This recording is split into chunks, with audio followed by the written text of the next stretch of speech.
I'm using the Beam Paints warm primaries, and in the thumbnails I like the second thumbnail, the rendering of the boot, and I like the colors in the first one.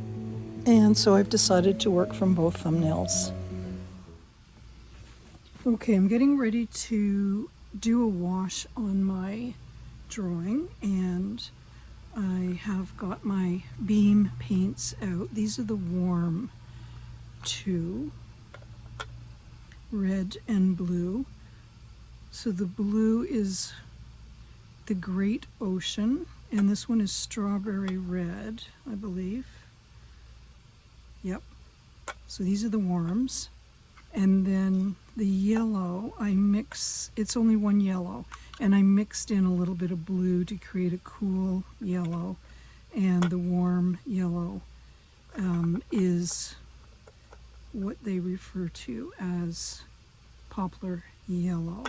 Now the cool red is called cherry magenta, so it's much like an alizarin crimson.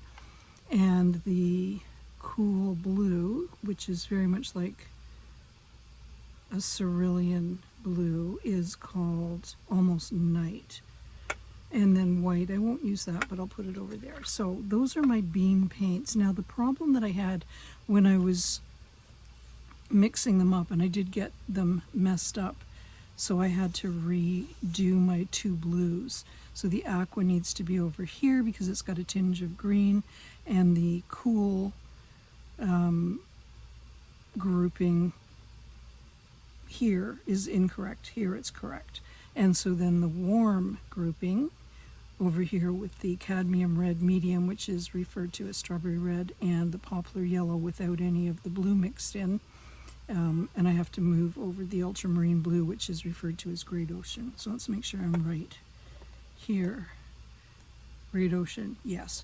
So one of the issues that I had was that I was having trouble getting enough pigment to mix in with my water, and I'm more accustomed to the tube paint, so I sent away and I got them. I wasn't able to get the yellow. I think everybody had the same idea that I did, so I did get, though, the strawberry red, so I can take this out and use it.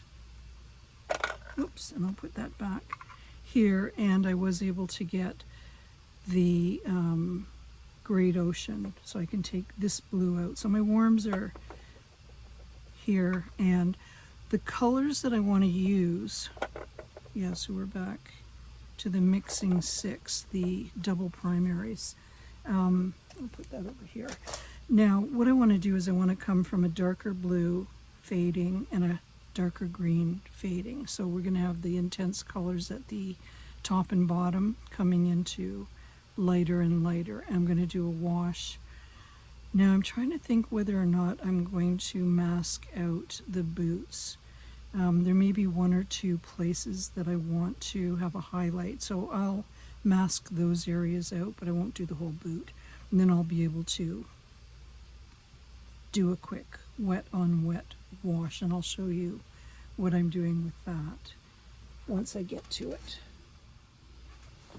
So I'm playing with this arrangement here, and I think I like the boot here and I like the colors here.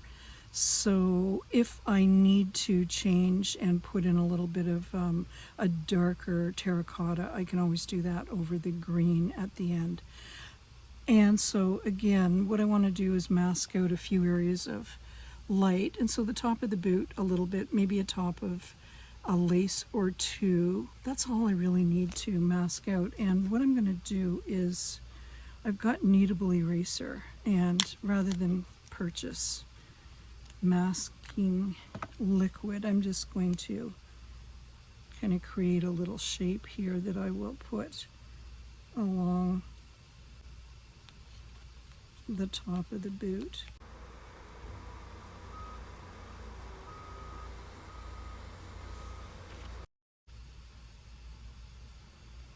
And another one.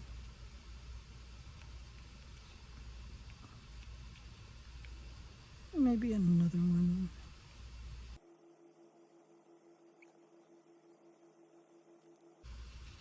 Okay, enough fiddling. Now what I want to do is I'm going to take my large brush and dip it in the water and just cover all of my paper. Oops. Well, maybe that didn't work. And really,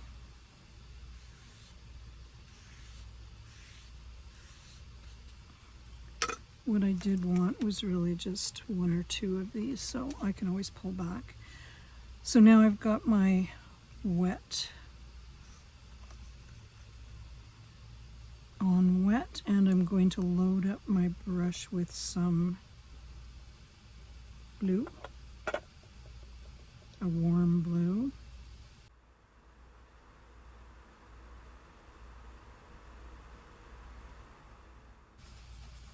Well, that's a bit dark. But let's see. To get it mixed, and I want to make sure that I don't have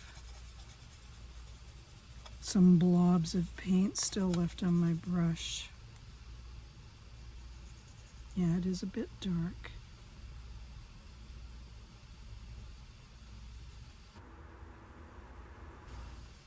So I want to go from light to dark. Watercolor is transparent, so it becomes important to build it up slowly. Yeah, so I think almost too late. Should be good.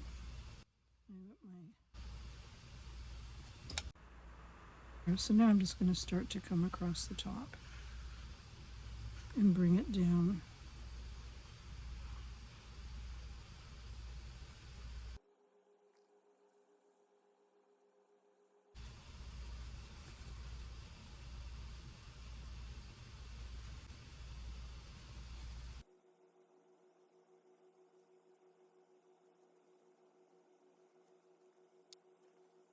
I'm going to catch that before it stains the paper, and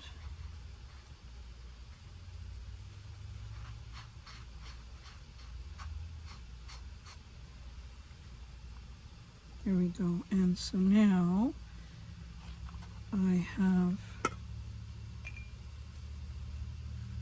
I'm just going to re-wet the paper here, and I've got to add a little bit of the yellow now.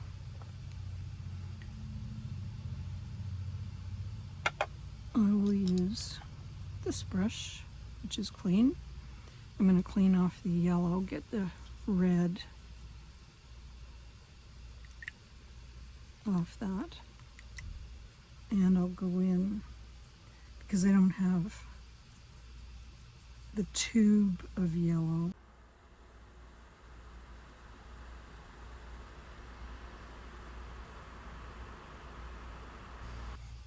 Okay, so I'm going for a darker green.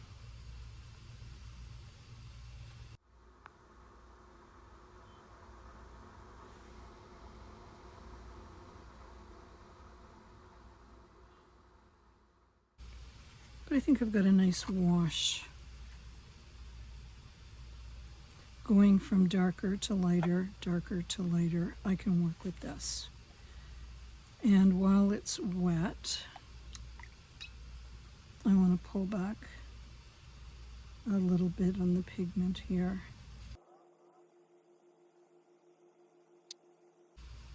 And clean that up so it's not green, so that it's more blue. And we can take the kneadable eraser off, and I've got some highlights still left on my paper. And so once this is dry, I'll be able to start to go in and start painting.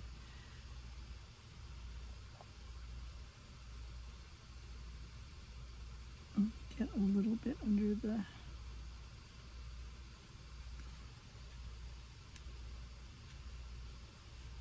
and then with a dry brush I'm pulling back so I can lighten.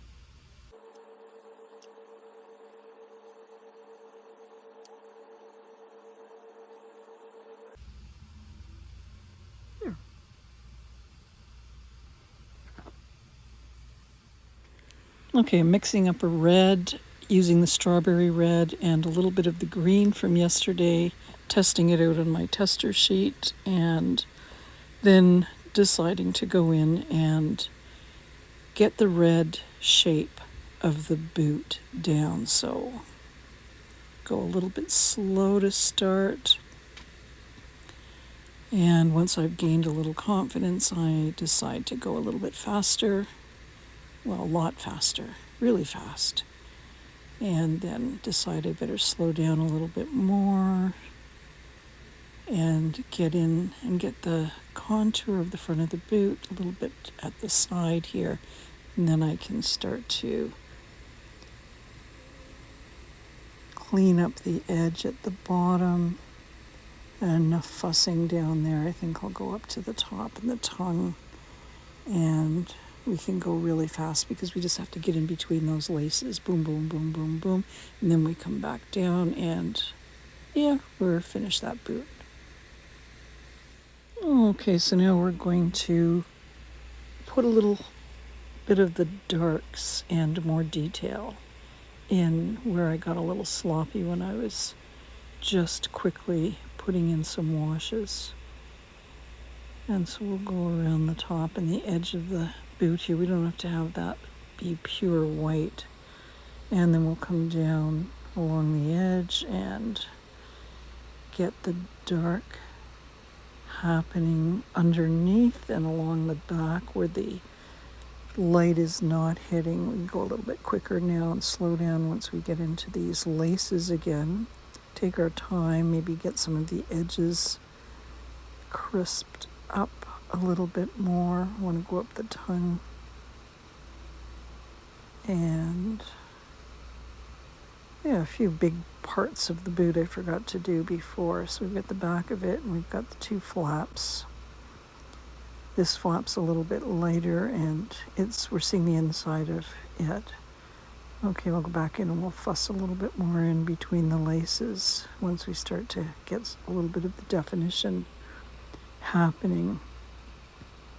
And then I want to go down along that flap again and the other flap and then get a little bit more paint here. But I do want to lighten up and I want to get the back boot, so I've got to add some water. There we go.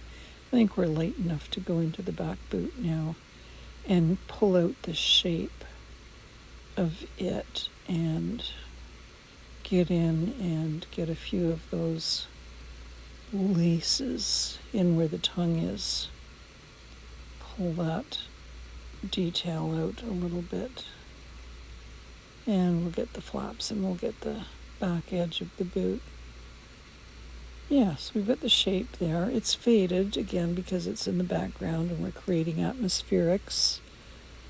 Now to the front, yes, and there, get that highlight down. We don't need it to be quite so bright and white. And that area was looking a little too bright too. Okay, good. So now I think we can go in and get a few more dark areas, really darken up some of the areas that are away from the light at the bottom of the boot and up along the back edge here and in that little piece of leather at the flap at the back and then underneath the top. And again, we can go in and get some differentiation happening in between the laces and up along the tongue, pull that edge away. And we've worn enough of the blue off the brush that we can go in and get some of the darkened areas atmospherically lighter than in the foreground boot, but we still need to put that in so that it's got form. Okay, now we can soften up the edges here. We've got a little bit of water on the brush and just pull on the front edge of the blue while it's still wet and get it blended in with the red.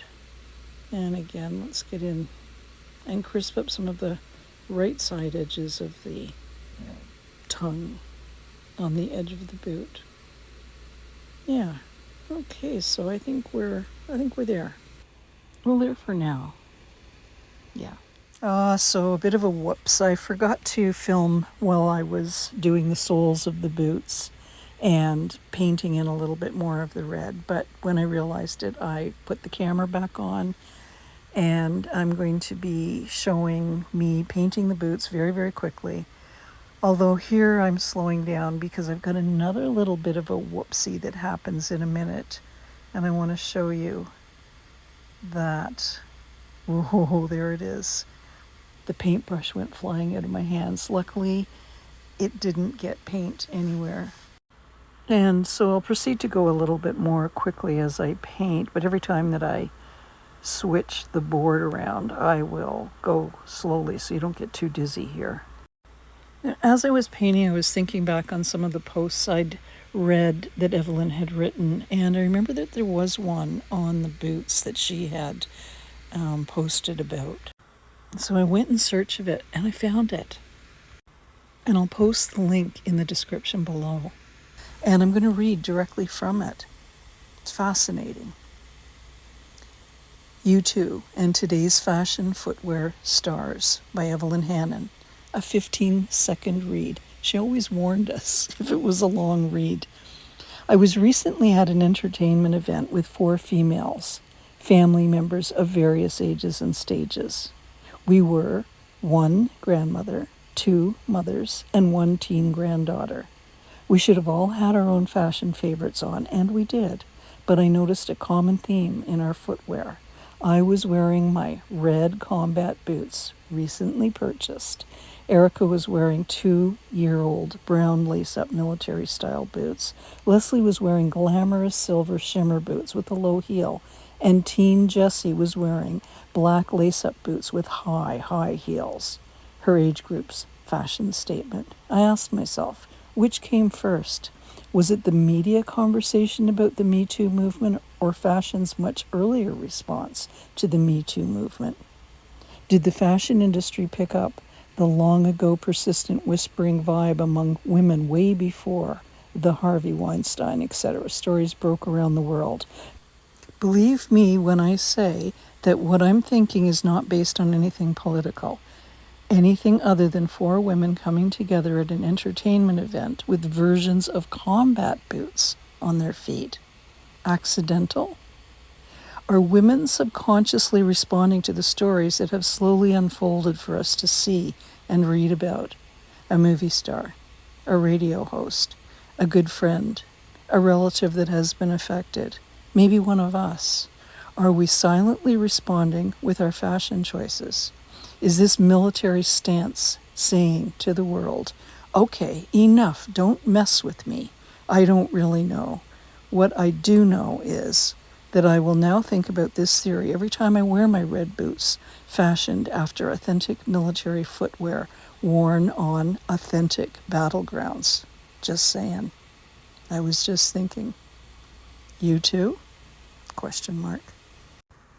And for Evelyn, I believe these boots were also a fashion statement. She was a proud Canadian, and I believe red for her really said Canada.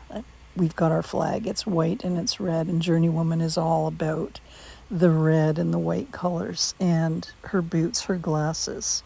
She had a pair of Olympian gloves, if I'm not mistaken, that she was saving for the archives. And so these red boots are something that mean something to Journeywomen. And when we go out, we wear our fancy red shoes, fancy red boots. Let's just take a look. Where are we here in the painting? Oh, I'm working on the zipper. Yeah. I was wondering what this zipper was. Was it just a little breathing area? Was it a way to tighten up the boots a little bit more? Was it a pocket to put some change in? I don't know. I like the zipper though. It's a nice little fashion statement with potential for some practicality. Okay, what are we doing now? We are fussing with the sole of the boot. Now the actual laces on Evelyn's boots are black, and I've left the white so that when I do paint the black laces in, I've got the area of white highlight still available to me, but I won't be doing that until I get around to doing the finishing details. Right now I've got to get the main portion of form and shape down on the boots. And the fun really is in the finishing details, as far as I'm concerned. Laying down all of the color and getting the forms correct it's a bit of a challenge, a bit of work. And it's a slow build up. And I still have to get to that back boot.